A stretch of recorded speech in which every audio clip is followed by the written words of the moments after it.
Bear with me, friend. What I am about to reveal to you requires patience and an open mind. You may think me as mad as the people of the town where I lived, but I assure you, once you have distilled the facts from the fantasy, you will know that my words are true and may even save your life one day. I have seen the fear, and I am here to tell you that this world is not what it seems. My name is Father Martin Blair. I was and remain a man of faith. It is what I now have faith in that has changed. I have lived my entire life in a small New England town called Mason. I tended a small flock of devoted followers, held mass every Sunday. For all practical purposes, I was a happy man. Myself and all of the citizens of Mason were fine and content, living under the watchful, loving eye of God. It was a good life. So good, in fact, that maybe I was a fool to ever believe it was real. It all began to fall apart when the man with the milky eyes came to town. His name was Samuel.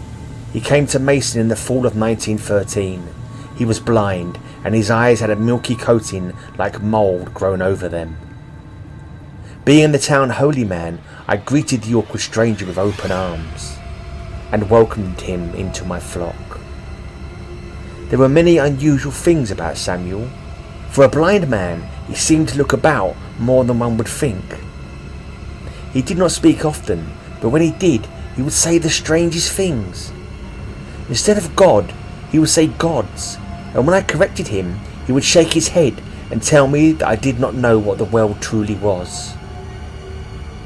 "Don't you mean God, Samuel? The single God that shines in the heavens above?" I believed that once, but... And he would say no more. But I have never been one to quit easily, so I'd always ask him, "Would you like me to hear your confession?" "No, Father, I would not." One chilly night in October, I heard a frightful sound coming from the centre of town.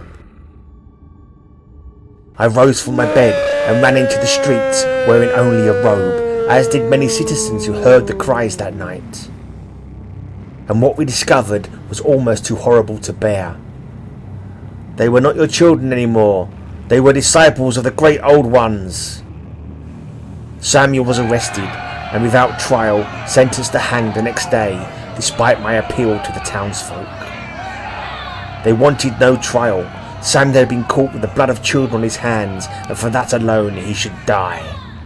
Nobody even stopped to consider that it was next to impossible for a blind man to kidnap and murder a dozen children in the middle of the night. I visited Samuel in his cell the night before he was to hang. "Tomorrow you die. Would you like me to hear your confession?" This time he said, Yes, Father, I would. And then I must give you something." "Go ahead, Samuel." "Bless me, Father, for I have sinned. It has been many years since my last confession. Go on. I have sinned against my own people, Father. I have stared into the abyss, and I have seen things that no man should see." "Samuel, no!" "It doesn't hurt, Father." "Take these, Father, and cast them into the air when I die, and you will see what I saw. You will see the worlds around us, and you will see the sight that destroyed my eyes. But most of all, Father, you will see, as I have seen, all of the deceivers in our midst, all of those around us, like those damned children who are demons in disguise, waiting to help destroy us any way they can."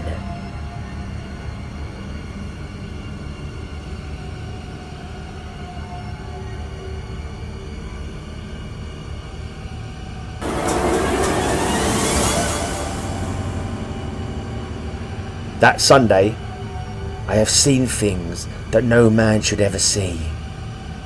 Learned things that we were never meant to know. And I still tend to my flock, keeping a careful eye, as should you, dear reader. Look hard at the person sitting next to you. If you think you are looking at ancient evil, do not be too unsure. That is what I have faith in now. Evil is true, and real and living all around us, and must be stopped at all costs.